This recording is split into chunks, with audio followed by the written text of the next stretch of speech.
Então, olha só, nossa aula de hoje é sobre enzimas, né? Eu coloquei uns 4 vídeos do YouTube lá que dá para ter uma noção muito boa sobre enzimas. Então, eu vou tentar completar algumas coisas que às vezes foram abordadas de forma superficial ou faltaram naqueles vídeos. Mas vocês assistindo aqueles vídeos lá já tem um suporte muito bom para ter uma noção desse assunto das enzimas, né?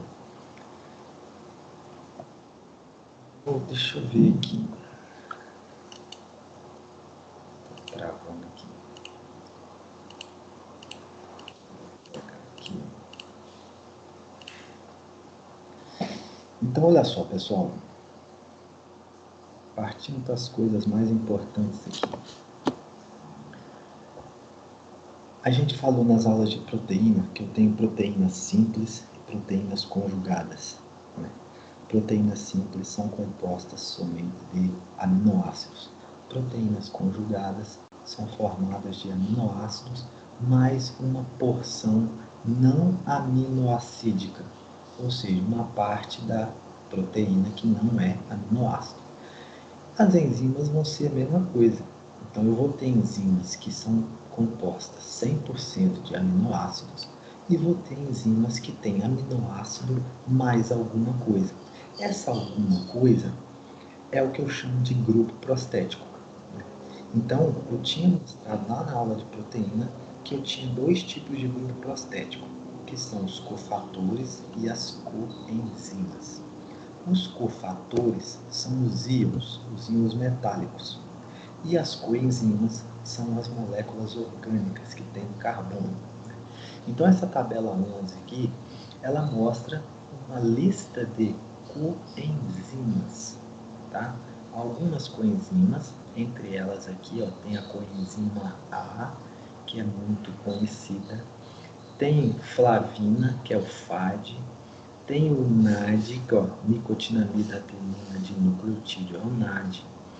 São aqui os mais conhecidos. Então, todas essas coenzimas são moléculas orgânicas que fazem parte, né, auxiliam as enzimas a fazerem a sua catálise.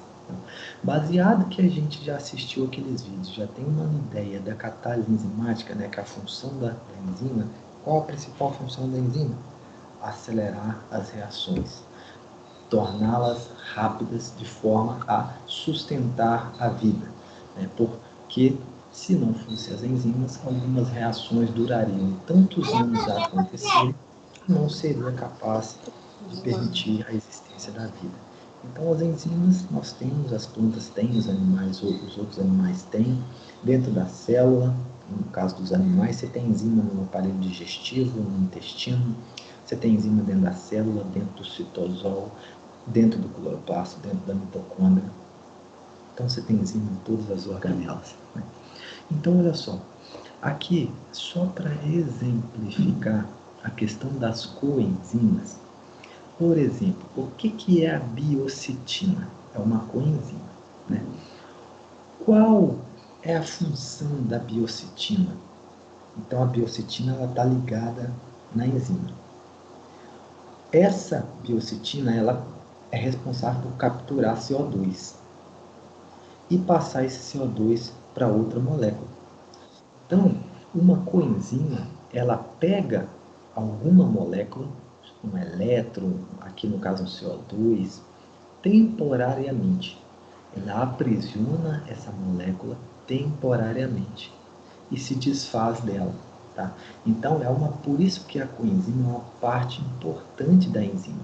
Ela tem que ter uma função biológica importante na reação enzimática.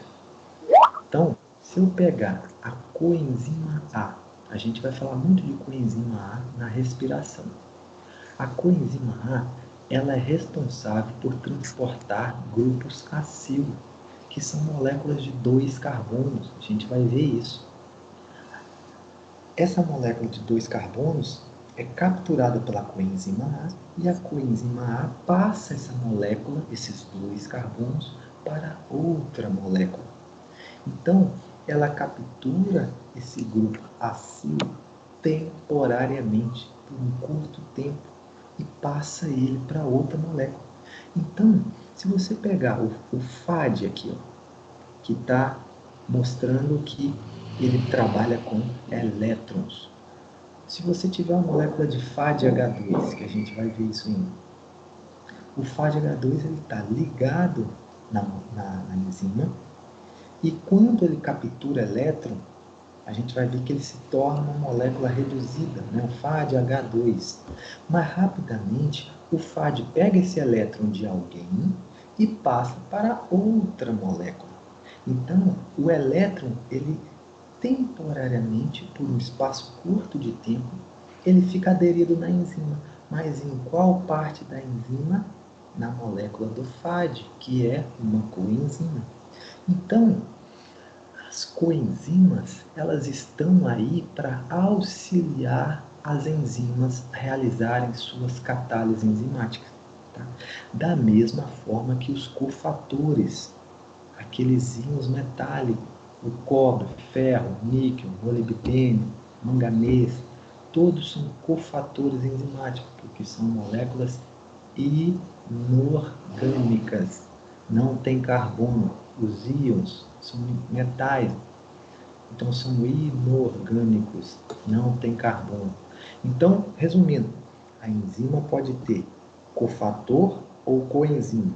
O cofator são os íons metálicos. As coenzimas são as moléculas orgânicas. Cofator e coenzima são chamados de grupo prostético. Tá? É a porção da enzima ou da proteína que não é aminoácido, mas tem uma importância na função biológica da enzima. Ok? Qualquer dúvida, vocês me perguntem.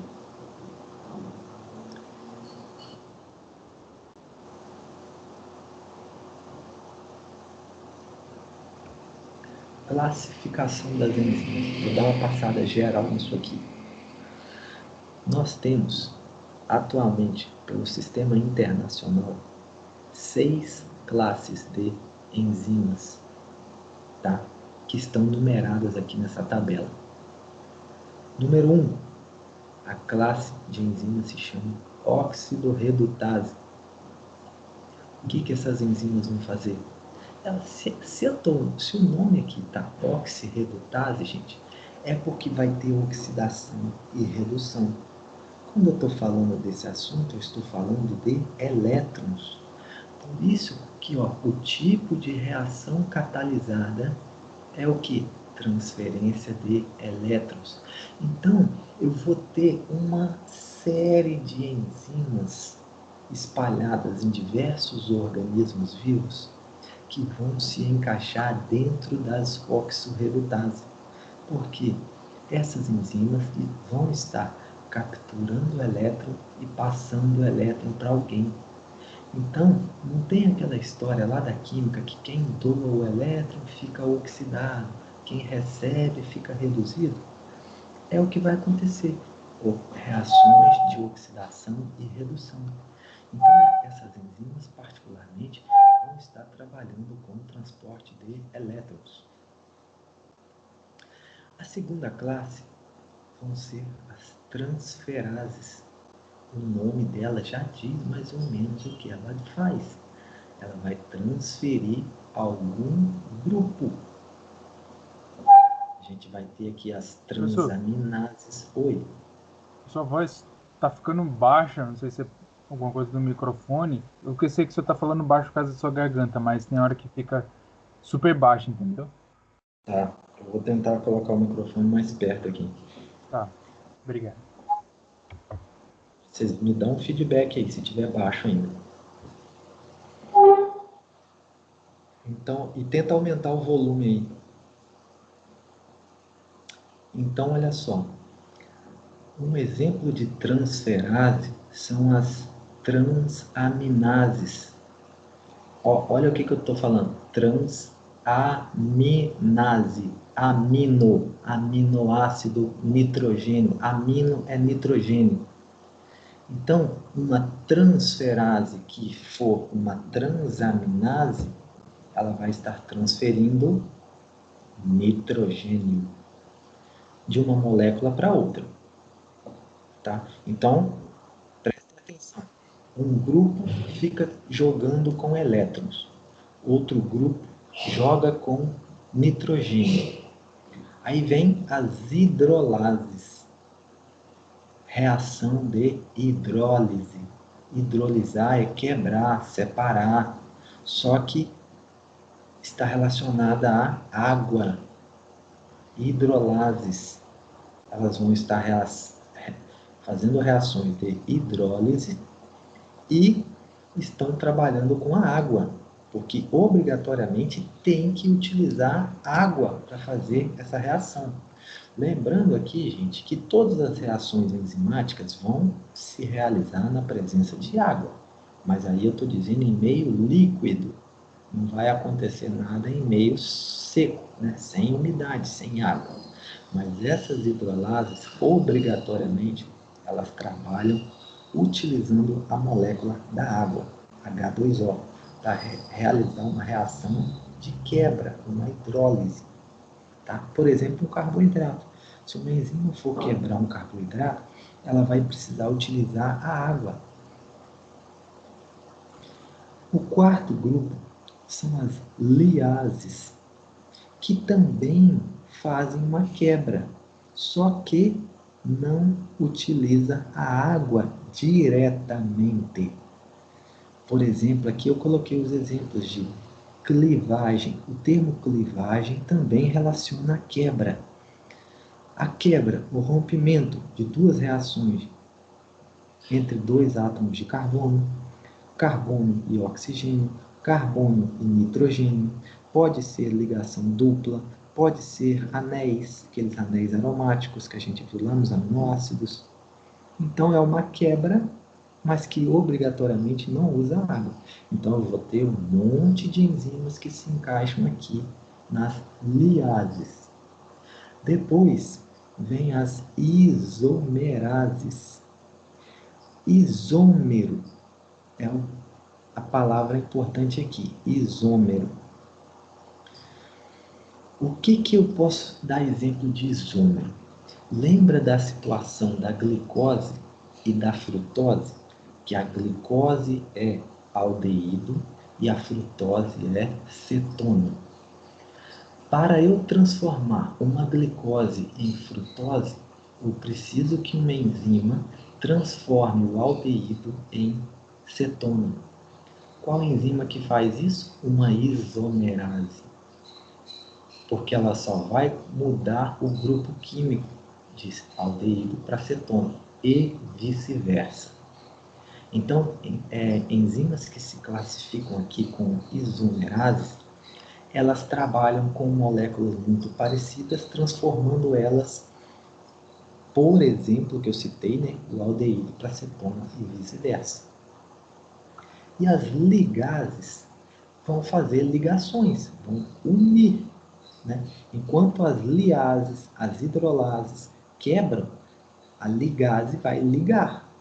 Né? Carbono com carbono, carbono com enxofre, com oxigênio, com nitrogênio e por aí vai. Então,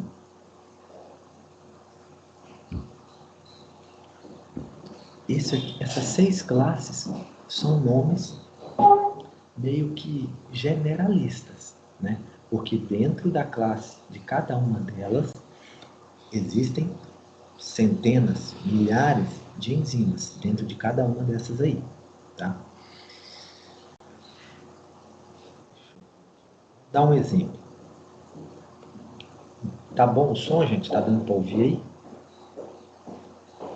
Tá tranquilo. Tá. Então, olha só. Olha esse exemplo aqui. Imaginem que uma molécula de glicose vai ser transformada em glicose 6-fosfato. Qual é a diferença entre elas? A diferença é que essa molécula da direita ganhou um fósforo no carbono 6. Lembrem-se que a glicose tem 6 carbonos. Então, ela ganhou um fósforo no carbono 6. Aqui, ó, glicose 6-fosfato.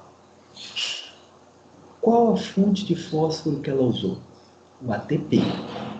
Então, é uma enzima que vai fazer essa reação aí. Ela vai pegar o fósforo do ATP, passar para a glicose, para transformar ela em glicose 6-fosfato. Agora, qual seria o nome desta enzima que faz isso daí? Eu posso chamá-la de ATP glicose fosfotransferase. Olha o que isso aqui está me dizendo. Eu estou trabalhando com ATP, estou trabalhando com glicose e estou transferindo fósforo. ATP, glicose, fosfotransferase. Então, indicando que ela catalisa, ela faz a reação de transferência de um grupo fosfato do ATP para a glicose. Mas existe um sistema internacional que você jogar na internet toda enzima classificada no sistema internacional, ela recebe uma numeração com 4 números.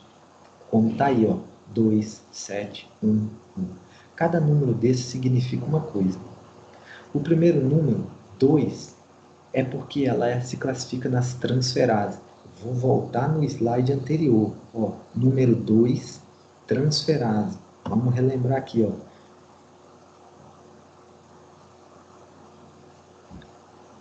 Tá vendo que o número 2 aí é transferase?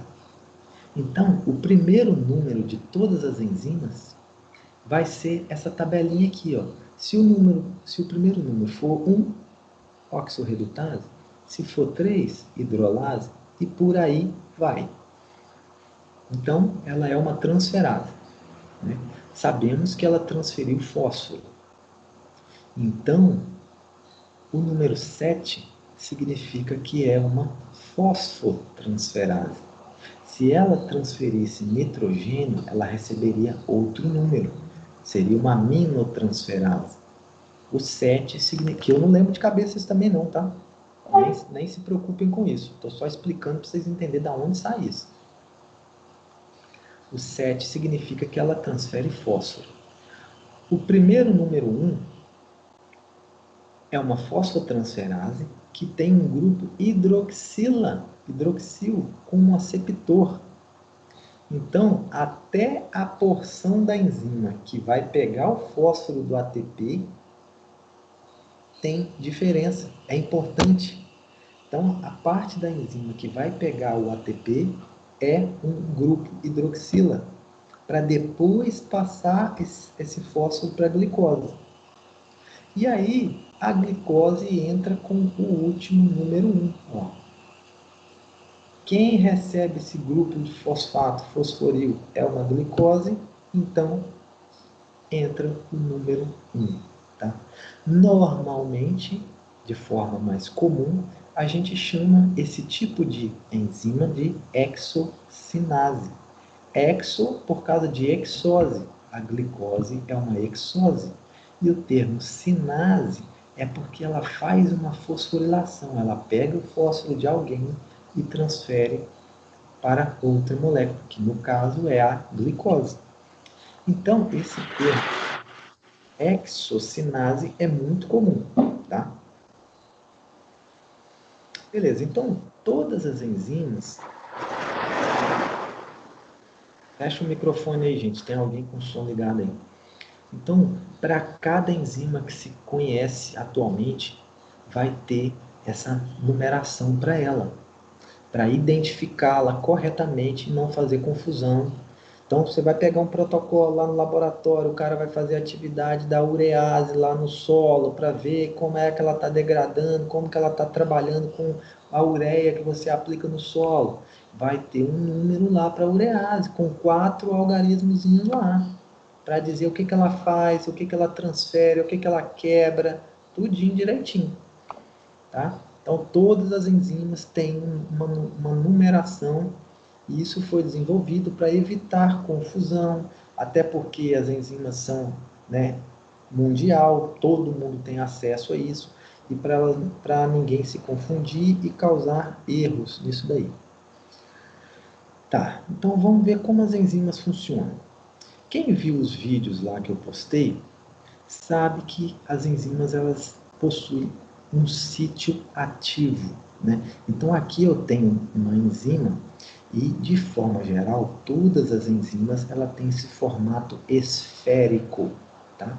Um formato esférico, globular, né? Então aqui são cadeias de aminoácidos que estão empacotados de forma globular por causa daquelas ligações entre as cadeias laterais dos aminoácidos, aquelas cadeias positivas, negativas, apolares, alifáticas, elas se interagem e formam ligações e permite que a enzima, a proteína, fique nessa forma esférica. Mas tudo aquilo que eu falei, por exemplo, no caso anterior, a enzima vai reagir com o fósforo do ATP para passar para a glicose. E a porção da enzima que vai receber esse fósforo é chamado de sítio ativo, que está mostrado de vermelho aí. Ó. Então, essa parte que está escrita aí, substrato, seria o ATP mais a glicose.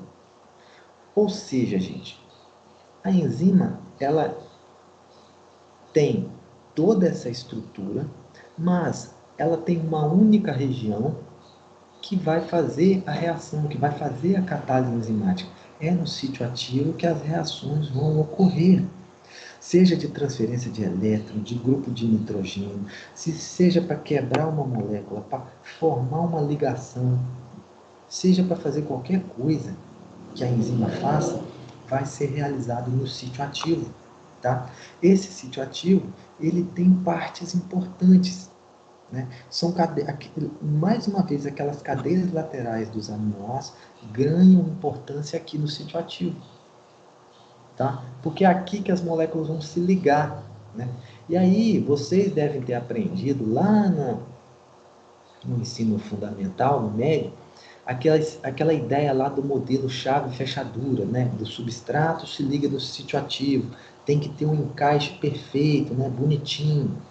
Hoje em dia se discute mais isso, porque os livros de bioquímica mais atuais, eles trazem uma discussão a mais para esse modelo chave-fechadura, que é a questão que eu vou falar mais para frente do ajuste induzido, que após esse substrato se encaixar perfeitamente, o sítio ativo ou a enzima, ela se modifica estruturalmente, ou seja, é como se ela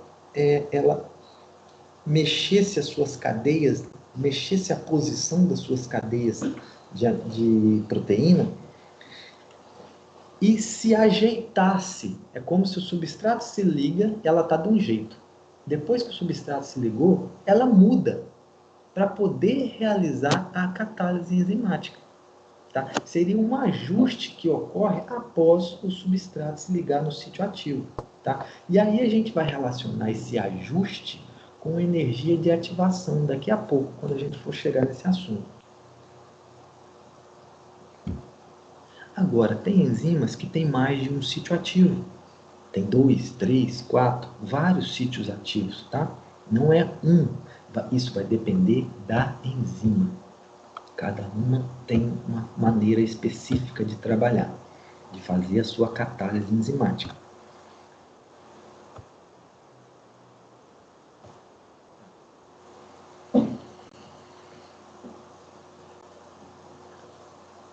Agora, eu vou abordar para vocês o que naqueles vídeos também que eu postei não está muito bem detalhado, que é essa aí que eu falei sobre energia de ativação. Esse assunto, normalmente quando a gente está nas aulas presenciais, eu tenho uma aula sobre bioenergética, que não estou passando para vocês, né? Mas é uma aula que completa, né, esse assunto aqui. Como a gente não teve essa aula de bioenergética, eu trouxe esse assunto aqui para dentro das enzimas porque é extremamente importante para a gente entender como que elas funcionam. Por quê? Bioenergética a gente estuda as mudanças de energia, né? Quantitativamente, né? Estudo quantitativo das mudanças energéticas dentro da célula. E as enzimas trabalham com energia. É, é, é, é essencial a gente entender isso. Então, pessoal, eu vou precisar da atenção de vocês. Quem estiver mexendo no WhatsApp, quem estiver mexendo com qualquer outra coisa aí, para agora. Presta atenção no que eu vou falar desse gráfico aqui, porque senão depois vocês não vão entender nada disso. Isso é questão até de vestibular, viu? Que já caiu, vocês já passaram por isso, mas é coisa simples, que rotineiramente cai. Então vamos lá. O que eu tenho aqui? No eixo vertical eu tenho energia, que é dado por essa letra G. Pessoal, tá aparecendo o slide para os demais? Porque a Dane está falando que não está aparecendo para ela. Tá aparecendo, pessoal. Então, o problema deve ser aí com você. Tenta sair e entrar de novo quando acontecer isso. Sai da sala e entra de novo. Talvez atualize. Então, olha só. Aqui no eixo vertical eu tenho energia, né? E na horizontal eu tenho a coordenada da reação. Seria o desenvolvimento da reação.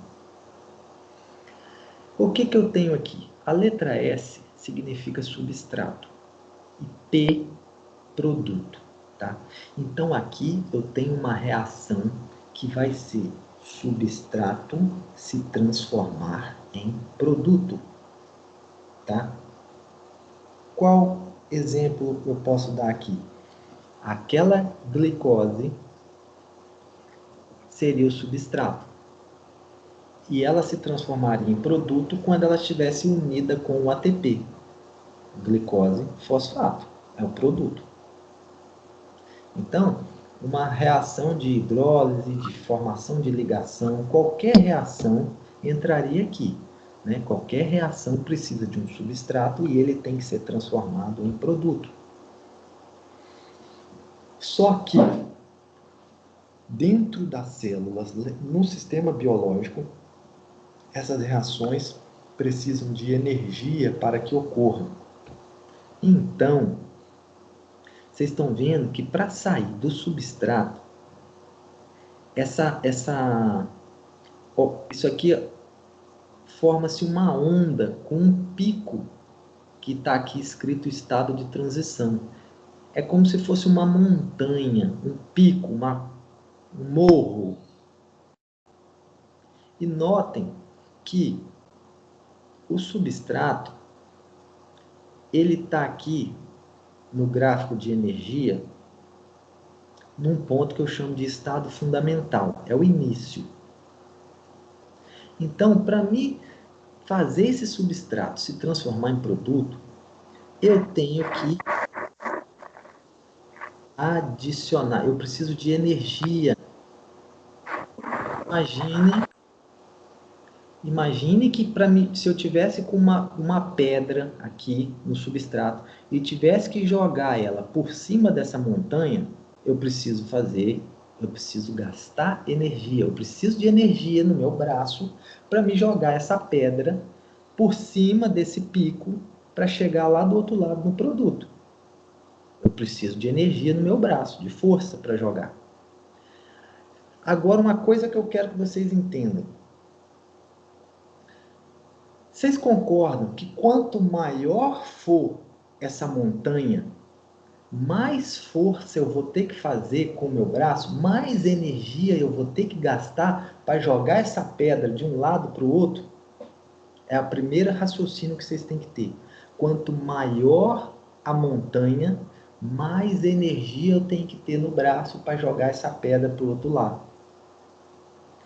Quanto maior a montanha, mais energia eu preciso. Aonde eu vou chegar nisso? Preste atenção. Imagine o açúcar. Todo mundo tem açúcar em casa, né? Se você pegasse o açúcar e colocar em cima da pia uma colherzinha de açúcar, do que é formado o açúcar? Carboidrato, né? Se eu deixar esse açúcar em cima da pia, a tendência da natureza é esse açúcar ser oxidado até CO2 e água, carbono, hidrogênio e oxigênio, que é a composição do carboidrato. Mas você acha que isso vai acontecer ali em cima da pia, a temperatura ambiente? É meio difícil, né? O açúcar se transformar em CO2 e água ali em cima da pia, na temperatura ambiente. Complicado. Agora, a gente não ingere carboidrato, a gente não ingere açúcar. Se você pegar essa colher de açúcar e comê-la, não vai bater no seu estômago, vai passar pela sua boca, pela sua saliva, vai para o estômago, tal, vai ser direcionado para a célula, por aí vai. O que vai acontecer com esse açúcar? Ele vai sofrer a ação de enzimas que começam na sua saliva. Vai para o sistema digestivo, vai para o intestino, e esse açúcar ele vai ser transformado, claro, eu estou só resumindo aqui, em CO2 e água dentro do seu organismo. Por quê? Porque lá tem enzimas. Ou seja, gente, dentro do organismo existe uma maneira de fazer rapidamente esse CO2, esse açúcar se transformar em CO2 e água. Mas em cima da pia, a temperatura ambiente não tem energia, não tem como isso ocorrer. Então, as enzimas do nosso organismo permitem que o carboidrato que a gente ingere, que os lipídios que a gente ingere, que a proteína que a gente ingere, sejam quebrados, sejam absorvidos e utilizados. Aí eu vou fazer a mesma comparação. Imagine que o substrato aqui seja o açúcar e ele está em cima da pia. Para eu transformar esse substrato em produto, e o produto é o que? CO2 e água. Eu preciso de uma certa quantidade de energia. Notem que o tamanho da montanha projeta essa montanha para o eixo vertical, onde eu estou passando o mouse, ó. O tamanho da montanha quer dizer uma quantidade de energia. Eu não falei que para jogar a pedra do substrato por cima da montanha eu preciso de energia no meu braço? Para me transformar o CO2, o açúcar em CO2 e água, eu preciso de energia. O ambiente, a célula, seja onde estiver ocorrendo, precisa energia. Tá, se não está aparecendo o mouse, vamos de outra forma então. Notem que tem uma setinha, a primeira seta à direita aí, ó. A primeira seta à direita em rosa que está aí, ó. Que tá assim, ó. Delta G de substrato, setinha para o produto. Delta G, substrato para produto. É a primeira setinha em rosa, que pega o pontilhado do ápice da montanha até o pontilhado que sai do substrato. É a primeira setinha em rosa aí, ó. Delta G de substrato para produto. O que significa isso? É a quantidade de energia necessária para transformar o substrato em produto.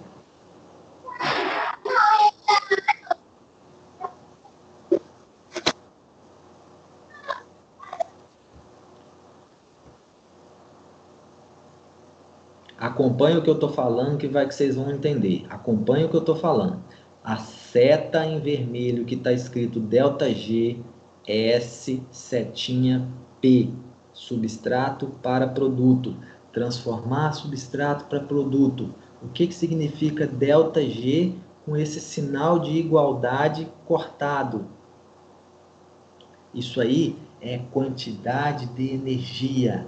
Qual é a quantidade de energia para eu transformar o substrato em produto? O que essa setinha está fazendo? Ela sai do pontilhado. Olha o substrato, a letra S no gráfico. Ele tem um pontilhado que vai até esta setinha que eu estou dizendo, a primeira seta rosa. E ela vai do pontilhado do substrato até o pontilhado de cima do alto da coluna da montanha. Então, se eu pegar essa setinha, essa seta que está aí, na verdade ela está me dizendo que isso aí é uma quantidade de energia. Porque o meu gráfico na vertical, ele fala de energia. Então, esta setinha está me dizendo que o tamanho da coluna, o tamanho da montanha, significa uma quantidade de energia. Eu não falei que eu preciso de energia no braço para jogar a pedra por cima da coluna? Eu não preciso de energia dentro da célula para transformar o carboidrato em CO2 e água? Então, o tamanho da montanha, o tamanho do pico, significa quantidade de energia. Eu preciso que vocês me dêem um feedback se vocês entenderam isso.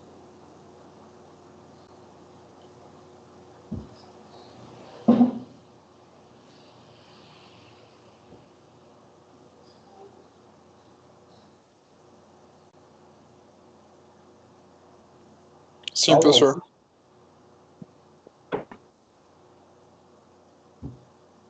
Tá errado teu comando. Por que apareceu aí? Ai, Julinho, não sei, eu tô tentando entrar na minha aula aqui e não tô conseguindo. Então vamos lá, para os que não entenderam. Você tem que ver que o gráfico na vertical, ele está falando de energia livre, ó. Free energy, energia livre. G, a letra G significa... Vocês vão encontrar no livro.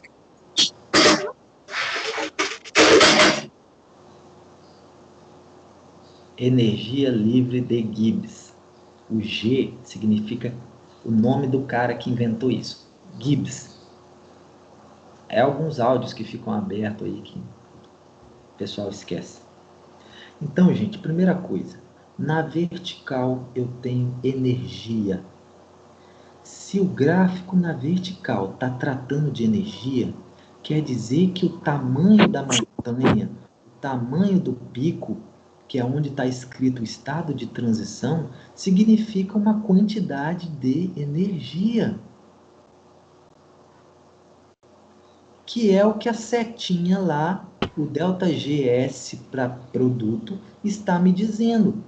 A distância entre os dois pontilhados, o pontilhado de cima e o pontilhado de baixo, é onde a setinha tá mostrando aí no gráfico. O intervalo entre os dois pontilhados, se você projetar para a esquerda, é o tamanho da coluna, do pico aí, ó. E se você projetar lá para a vertical, onde está escrito Free Energy, é energia. Então, eu estou querendo que vocês relacionem que o tamanho do pico aí, da montanha, é quantidade de energia. E a setinha está me dizendo isso. É a quantidade de energia. Do substrato até o pico da montanha é energia. Ou seja, para eu transformar o substrato em produto, precisa de energia. As coisas não... Por isso que o açúcar fica açúcar em cima da pia por anos e anos ali. Porque não tem energia para transformar o carboidrato em CO2 e água. Entenderam? Senão eu vou repetir de novo.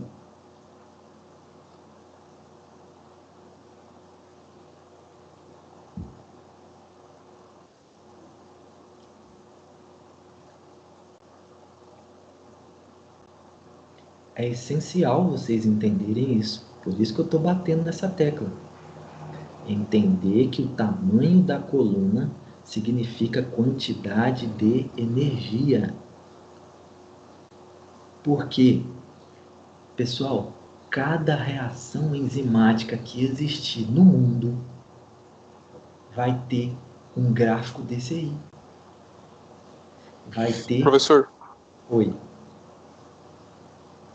Fora a quantidade de energia que é necessária para passar vou chamar de reagente, do reagente para o produto, tem também essa questão do da distância total, né? Da energia e do produto. Tem alguma relação essa variação que está até aqui no gráfico como ΔG 0? Se eu juntar os dois, ele quer dizer o quê? Eu vou chegar lá ainda. É porque eu estou tentando ver se a turma entende a primeira parte, para depois eu chegar nessa daí ainda, entendeu? Ah, beleza. Senão eu atropelo as coisas e ninguém entende nada. Ô, Geislene, Beleza. tenta sair e entrar de novo. Então, pessoal, a primeira coisa é você ver que esse gráfico está se tratando de energia, gente. O gráfico é de energia. Então, tudo aqui que a gente está mexendo é energia, quantidade de energia. O gráfico é de energia.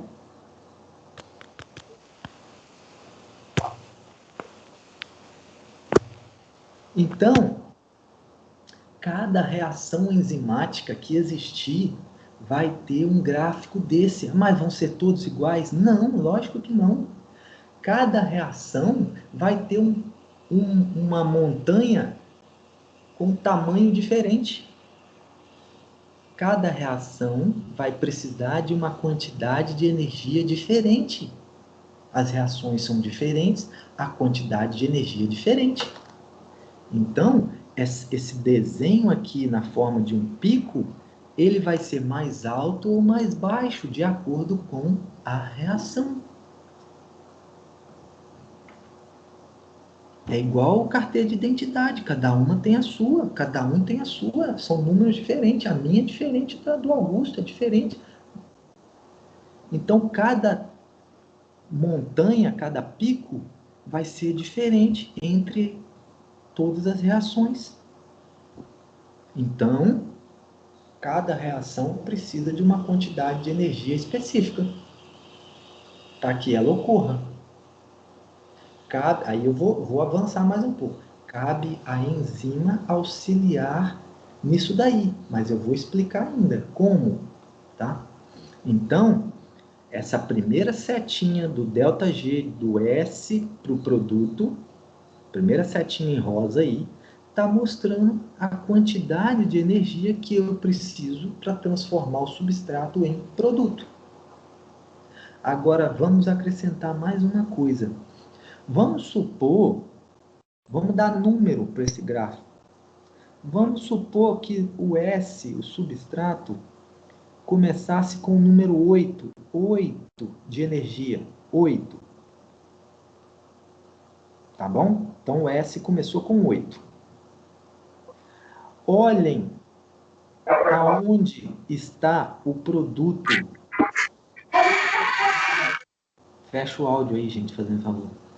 Prestem atenção que o produto está abaixo da linha do substrato.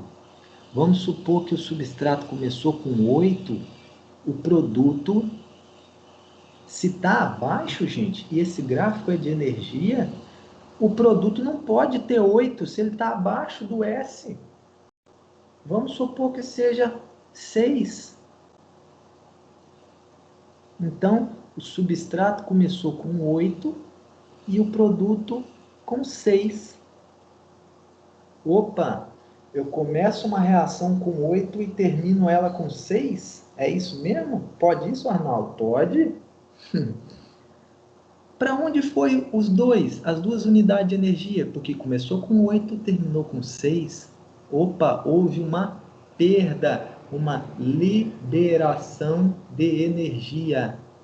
Isso aí é um tipo de energia que vai estar baseado nessa pergunta que vocês me fizeram aí, sobre o ΔG linha 0. Mas vamos chegar lá. Gente, começou com 8, terminou com 6. Então, o substrato tinha 8, produto tem 6. Mas, vocês conseguem encontrar uma segunda setinha que está escrito ΔG de P para S? Eu tentei parar o mouse em cima, não sei se vai aparecer para todo mundo. É a outra setinha, a maior que está aí, ó. ΔG de produto para substrato. O que significa isso? Quer dizer que eu posso fazer a reação, fazer o caminho contrário. Sair de produto e voltar para substrato.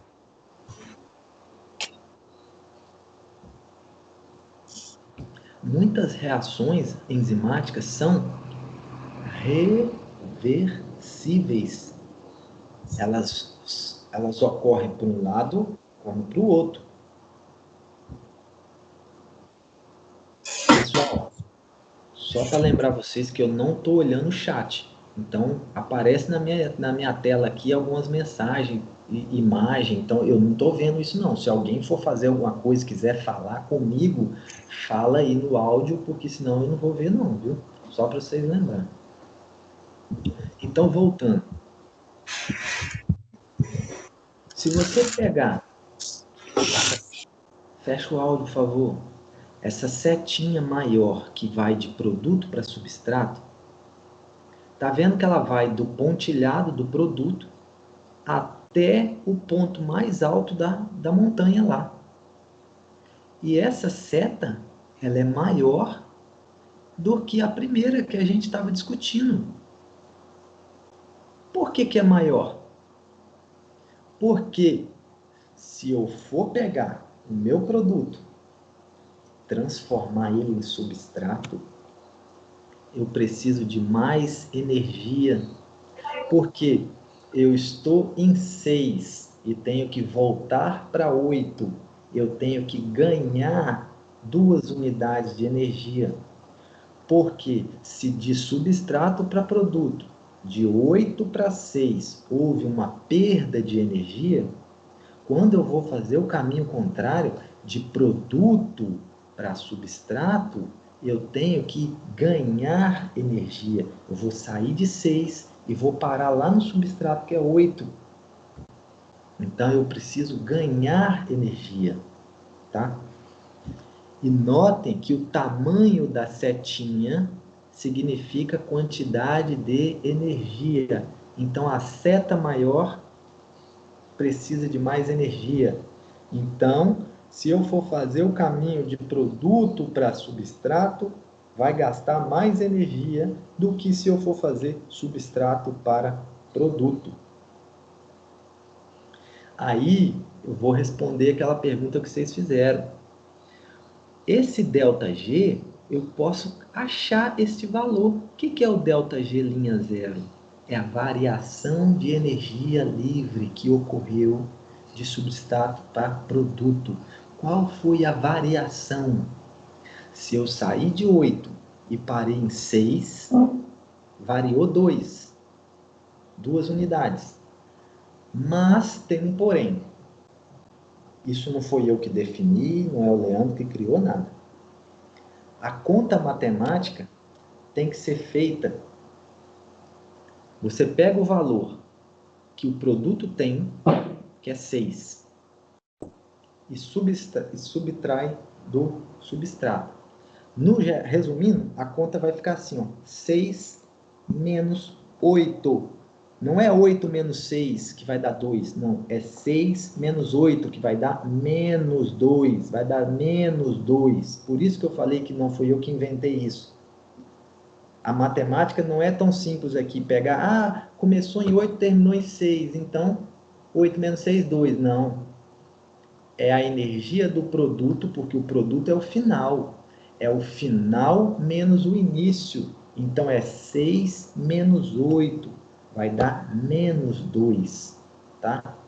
Então, esse ΔG, ele é negativo. Então, isso caracteriza uma reação exotérmica, reações que liberam energia, tá? ΔG vai ser negativo, mas isso a gente aprofundava mais na aula de bioenergética. Professor? Oi. Então, depois que eu pegar o meu substrato, chegar no estado de transição, eu vou liberar a energia mesmo assim? Depois tipo, do pico da montanha, no caso lá, depois eu vou liberar mais energia ainda? Vai. Sabe por quê? É nessa parte que as enzimas vão entrar, que eu vou chegar nisso ainda. É estranho você analisar um negócio. Pô, vai haver perda de energia, mas esse pico está dizendo que ocorre como é que fala? Uma entrada de energia. Se o negócio está em 8, que é o substrato, e vai lá para o estado de transição, vamos chutar que lá no estado de transição está 20. De 8 para 20, tem uma diferença de 12, né? Da onde que está saindo isso? Aí que é outro pulo do gato do negócio das reações. Que as enzimas vão explicar isso. Olha só. Por que que existe essa barreira, essa coluna energética? Vamos supor aqui que o substrato está 8 e o estado de transição é 20. Né? Então, eu estou saindo do 8 e vou lá para o 20. Houve um acréscimo de 12 unidades de energia. Pensem comigo. Essa barreira energética, ela significa, ela dá para as moléculas, de forma geral, uma certa estabilidade. Por quê? Vocês acham que seria bom para a humanidade, para a vida, se eu colocar o açúcar em cima da pia e ele espontaneamente, em alguns segundos, se transformar em CO2 e água? Será que isso ia ser bom para nós? Por que que isso não ocorre? Porque para transformar o carboidrato em CO2 e água, a coluna, o pico, a montanha é alta, gente. O que eu estou querendo dizer com isso?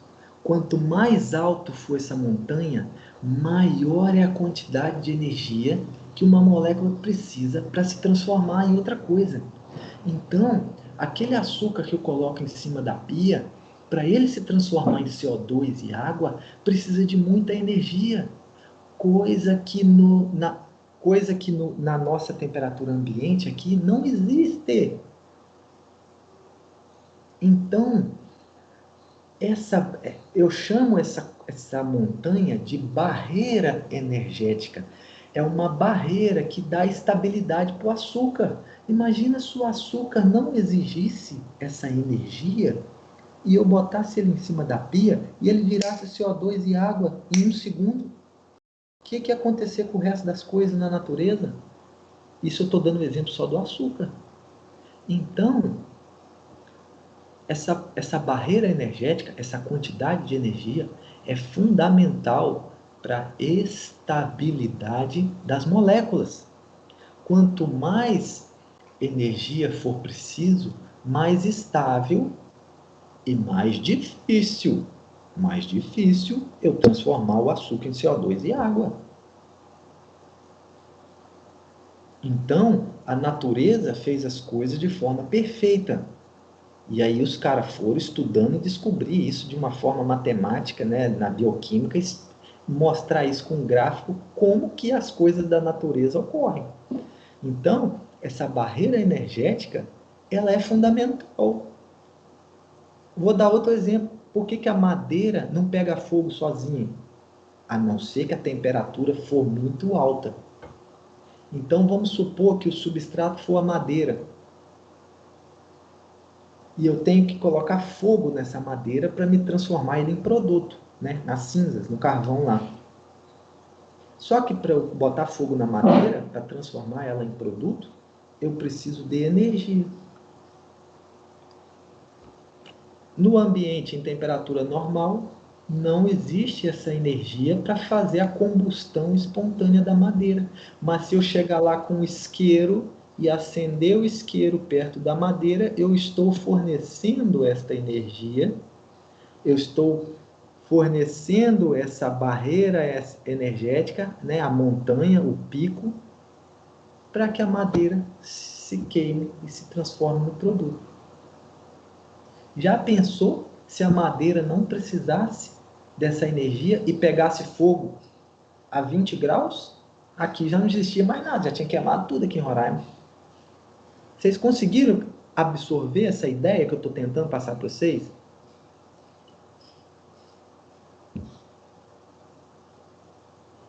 Sim, senhor. Assim funciona a natureza. A natureza funciona assim. E eu vou relacionar isso aí com as enzimas. Então, eu estou mostrando por que as coisas espontaneamente, né, precisam de energia para mudar de substrato para produto. Dei o exemplo do açúcar e da madeira. Então, o tamanho da coluna a gente entendeu. Cada reação vai precisar de uma quantidade de energia diferente. Agora, cabe na natureza saber se aonde essa reação está ocorrendo, se tem essa energia disponível ou não, para superar essa coluna aí, esse pico aí. E é aí que as enzimas vão entrar. A enzima ela vai fornecer essa energia, essa barreira, essa montanha, esse pico. A enzima vai fornecer essa energia, tá? É aí que a enzima vai explicar. Aí, vou avançar mais uma coisa. Quanto mais alto essa montanha, esse pico, mais lento... Ó, anotem aí, é outra coisa que eu vou adicionar, hein? Primeiro é que quanto maior a montanha, maior a quantidade de energia, mais estável é a molécula. E a segunda coisa é, quanto maior a quantidade de energia, quanto maior essa montanha, mais lenta a reação ocorre. Fator fundamental, anotem isso aí. Velocidade de reação. Porque é para isso que as enzimas existem. Para acelerar a velocidade de reação. Então, quanto mais alto a coluna, quanto maior a quantidade de energia, quanto maior a barreira energética, mais lenta é uma reação. Então, aquele açúcar que eu botei em cima da pia tem uma barreira energética muito alta, então para ele transformar em CO2 e água, ele vai gastar milhares de anos ali em cima da minha pia. Mas, se eu ingerir esse açúcar dentro do meu organismo, eu tenho enzimas que vão fazer essa reação ocorrer no estalar de dedos. Ou seja, qual é a principal função das enzimas? Professor? Oi. Só pode só repetir esse primeiro aí, quanto maior a quantidade que eu não peguei. Pode só repetir Tá. o primeiro ponto? Quanto maior a quantidade de energia, mais estável é a molécula. Mais difícil é você mudar ela de substrato para produto. E a segunda coisa é, quanto maior a quantidade de energia, mais lenta é a reação.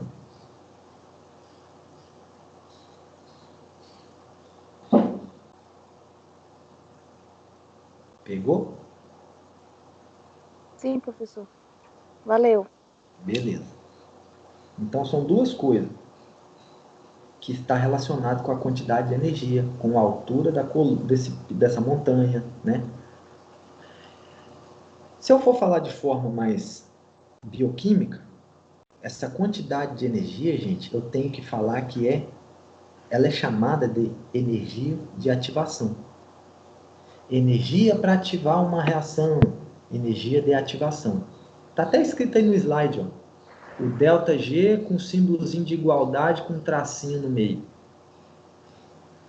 Pode olhar que as duas setinhas aí que eu falei, ó, de substrato para produto e produto substrato, é ΔG com sinal de igualdade e um tracinho nele. Na verdade é o quê? A energia de ativação para passar o substrato para produto e a energia de ativação para passar o produto para o substrato. Quantidade, o ΔG é quantidade de energia. Beleza. Deixa eu ver se eu não esqueci nada aqui. Então a questão é a energia de ativação. Então o tamanho da coluna, a energia de ativação, quanto maior a energia de ativação, mais lento é a reação e mais estável é a molécula. Beleza. Deixa eu ver o que eu botei no próximo aqui para ver se eu lembro de alguma Professor, coisa. Oi. o senhor colocou sobre velocidade de reação, mas tipo assim, nessa reação, ela libera energia, correto? Sim. Tipo, se eu tenho uma reação que ela libera energia e eu ofereço muita energia para ela, ela vai aumentar a velocidade de reação dela? Ou ela vai diminuir? Vai aumentar a velocidade. É isso que a enzima vai fazer.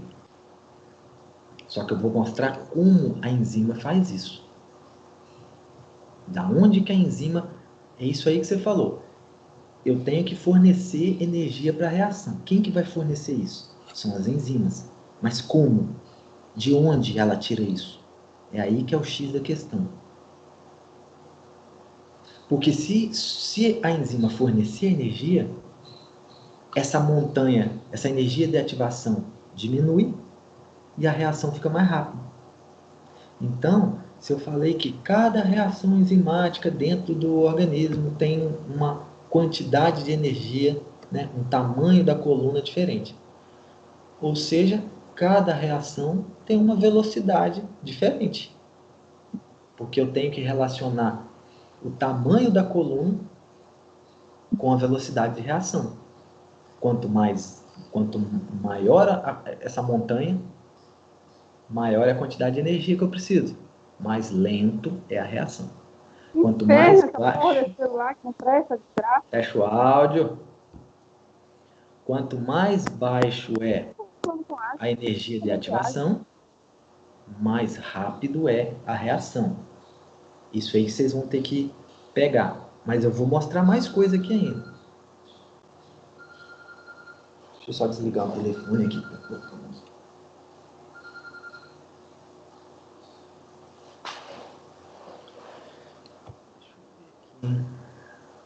Aqui, ó. Deixa carregar o slide 23 aí que agora vai melhorar o negócio.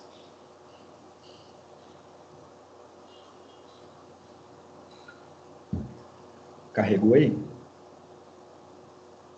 Positivo. Então, aquele gráfico que eu mostrei seria um gráfico de uma reação sem a presença da enzima. Neste gráfico aqui, a linha azul é onde a enzima entra. A linha preta é sem a ação da enzima. Note que a setinha preta é o ΔG, cat, né, de não catalisado. ΔG da reação sem atuação da enzima, sem catálise enzimática. É a energia de ativação que a reação precisa sem a enzima, sem presença de enzima. Como que desenvolve essa reação sem a enzima? É a linha preta que está aí no gráfico. Então, a setinha preta vai até o pico da montanha. Então, é a energia de ativação, que é grande. O que que acontece quando eu tenho uma enzima ajudando essa reação? Olha a setinha azul que está aí, ΔG, cat, catalisado. ΔG, energia de ativação da reação catalisada, da reação que tem a presença da enzima. O tamanho da setinha não diminuiu, gente? Então diminuiu o quê? A quantidade de energia. Olha lá no gráfico que está umas ondinhas, sobe e desce, sobe e desce, sobe e desce, ó, em azul. Ou seja, quando entrou a ação da enzima, a energia de ativação diminuiu. A energia necessária para essa reação ocorrer diminuiu. Mas não quer dizer que desapareceu. Não, a enzima forneceu o restante que faltava. A enzima forneceu. E aí, o saldo final ficou só essa setinha azul aí.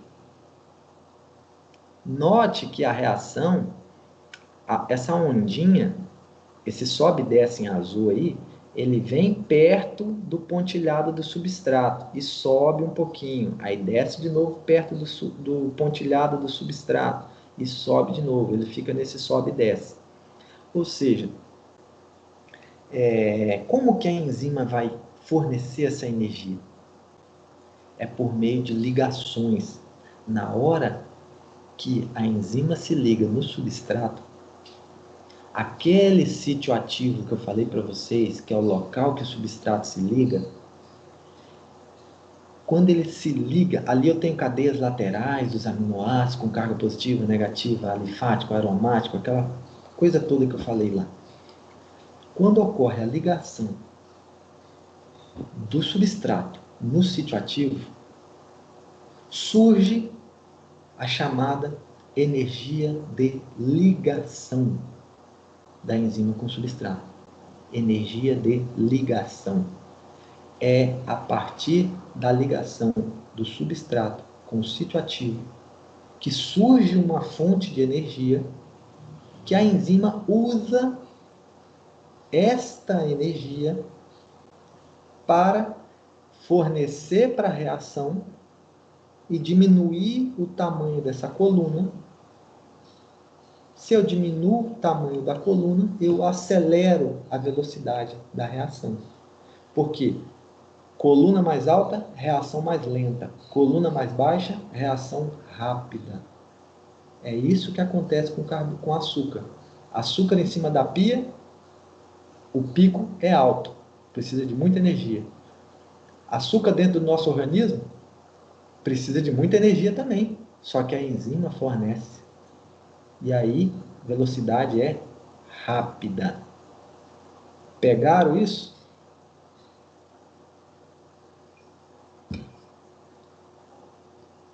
Ensinou. Então, qual é a função de uma enzima numa reação?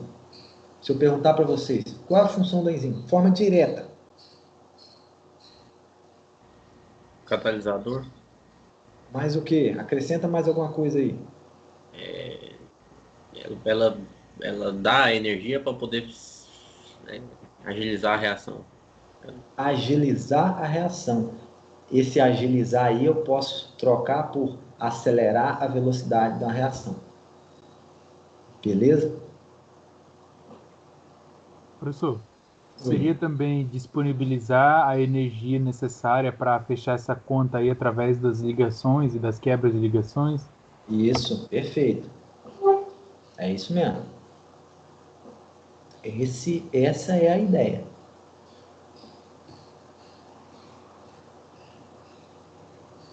Então, a gente agora tem uma noção, quem não assistiu, depois assiste aqueles vídeos em que eu coloquei lá, tem uns que estão mais superficiais, outros falam umas coisinhas, mas sempre agrega alguma coisa, né?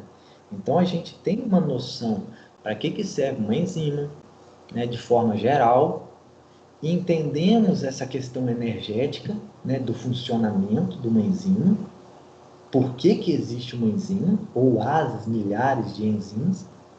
Então é isso que eu quero de vocês, que vocês saiam daqui com uma ideia. Então eu botei aqueles videozinhos lá, não é à toa, para vocês assistirem para acrescentar. Faz uma leitura. Então as coisas, elas, igual eu falei para vocês no começo do curso, eu vou tentar fazer minha parte, né? Não está 100%, e eu sei disso, né? Estou tendo problema com essa bendita dessa garganta, mas vocês têm condição de absorver esse conteúdo se vocês se esforçarem um pouquinho. E, né, assistir os vídeos, fazer uma leitura, vocês conseguem. Então, vamos lá. Então, aqui no slide tem uma palavra aí que vocês vão sempre ter que relacionar com enzima, que é a palavra catalisador. Catalisador, a gente já falou disso, catálise enzimática, catalisador. Então, é uma palavra que está relacionada com enzima, né? A enzima vai catalisar uma reação, ela vai acelerar a velocidade da reação. É para isso que ela está. Aí, só para ilustrar essa velocidade da reação, o slide 24 tem uma tabela que mostra o aumento na velocidade de algumas reações na presença de algumas enzimas. A primeira aí, ó, é a ciclofilina. A presença dessa enzima aumenta a velocidade da reação que ela catalisa em 10 elevado a 5. E lá embaixo tem uma orotidina que aumenta a velocidade em 10 elevado a 17. Então, olha a magnitude do aumento. É uma coisa absurda o aumento na velocidade da reação. A urease, que é a penúltima que está aí, que é a enzima que degrada a ureia, o fertilizante ureia que a gente aplica no solo, que ela quebra essa ureia para disponibilizar o nitrogênio para a planta poder absorver, sem a urease,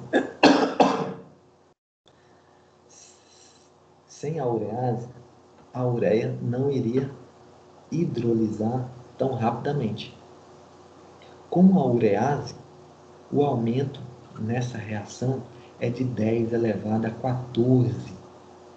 Então, isso acelera o processo. Claro que tem os prós e contras nisso aí, por causa de volatilização de amônia, que eu não vou entrar nesse detalhe aqui agora. Mas a questão é que ela acelera a velocidade da reação. Agora, eu vou mostrar de forma mais resumida aqui como responder essas duas perguntas que estão no slide 25 aí, que é: como é que o aumento na velocidade é explicado? Como que a enzima aumenta a velocidade da reação? E qual, fecha o áudio aí, gente, e qual é a fonte de energia para essa redução na coluna, naquele pico, na energia de ativação? De onde que a enzima tira essa energia? Eu já adiantei, é da ligação do substrato com o sítio ativo, é daí. Mas deixa eu só mostrar aqui uns exemplos. De forma geral, eu já falei o que é. Só que a gente só divide essas ligações que são formadas ali em ligações covalentes e não covalentes. Por isso que eu separei aqui, ó, só para vocês terem uma ideia, que a primeira fonte de energia são as ligações, ó, rearranjo das ligações covalentes. Então, olha o que eu escrevi aqui, ó. Ligação covalente é aquela que há compartilhamento de elétron, né?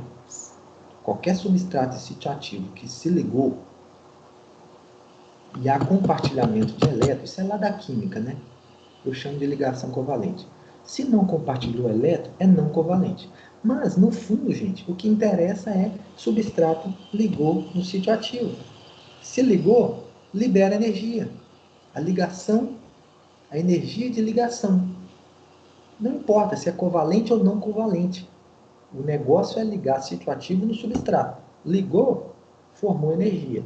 Agora, só para ilustrar, essas ligações covalentes vão ser formadas entre as cadeias laterais dos aminoácidos, aquilo que eu já falei. Lá daquelas 5 classificações dos aminoácidos do grupo R que eu dei, carga positiva, negativa, alifático, aromático. Os íons metálicos. Íon metálico são os cofatores enzimáticos e as coenzimas. Então, tudo são coisas importantes dentro da enzima. Cadeias laterais dos aminoácidos, cofatores, coenzimas, que estão ali no sítio ativo.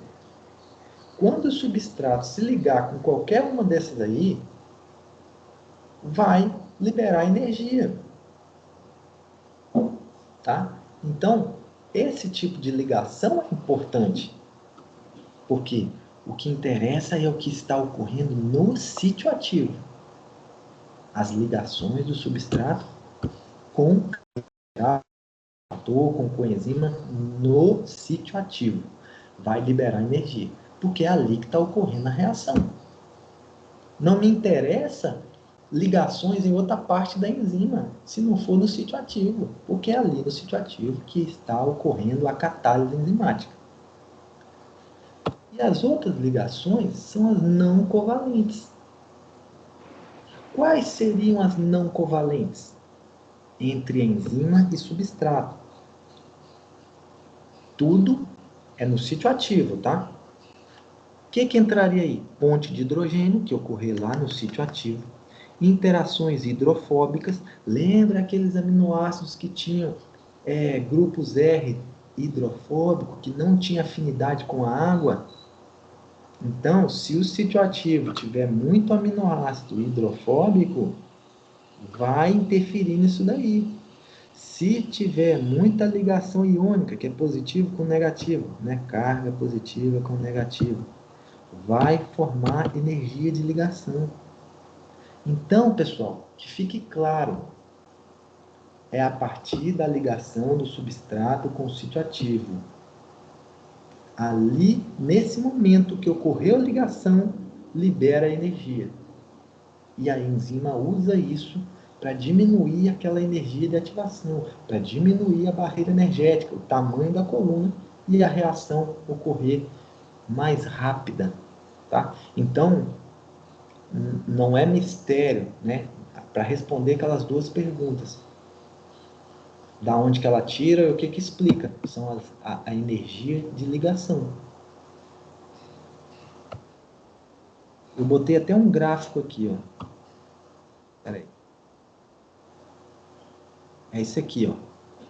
Da página 31, só para a gente finalizar.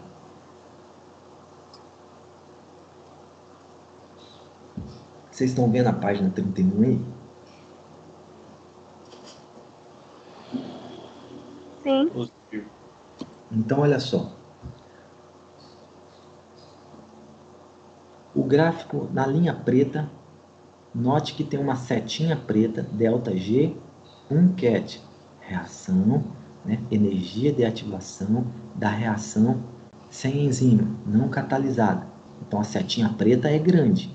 A barreira energética é grande. Quando eu entro com a enzima, eu tenho ΔG azul, ó, a setinha azul. ΔG, variação da energia de ativação da reação catalisada. Então, ficou pequena. Mas, se eu pegar e olhar a setinha preta e olhar a setinha azul, eu tenho que lembrar da setinha rosa, que está aí, ó, o ΔG B de bola, que é a energia de ligação. Eu sei que o B não tem nada a ver com energia de ligação, mas é a tradução aí dos inglês da vida. Tá? O que interessa é a gente ver a cor. O rosinha aí, o vermelho, o rosa, não sei, é a energia de ligação. Então, quando eu olho a seta preta, que é a reação não catalisada, e eu olho a setinha azul, que é a reação catalisada, eu tenho que entender que a enzima, a partir daquela energia de ligação do substrato com o sítio ativo, fornece essa quantidade de energia que a setinha rosa está mostrando aí, que é a diferença da setinha preta menos a azul. É a setinha rosa, vocês entenderam isso?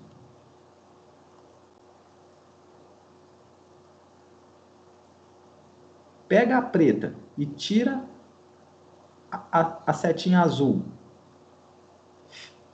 Fica a setinha rosa, é a quantidade de energia que a enzima teve que trazer com as ligações para poder diminuir a barreira energética e fazer a reação ser mais rápida.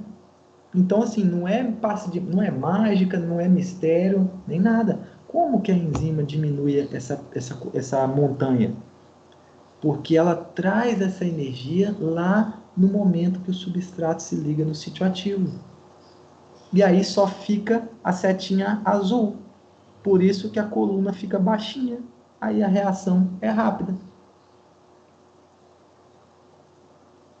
Fechou, pessoal? É basicamente uma aula de bioenergética em cima de enzimas, é entender como que elas funcionam. Por isso que eu falei que aqueles videoaulas lá, daquelas lá, não detalham muito isso, entendeu? Tem algumas coisas, porque ali está mais voltado para o ensino médio, né? Mais para vestibular. Mas conhecimento é válido, né? De qualquer forma. Por isso que a gente tem que juntar várias partes. Junta a videoaula, junta essa daqui, junta a leitura. E você completa as coisas. Vou parar de gravar aqui agora.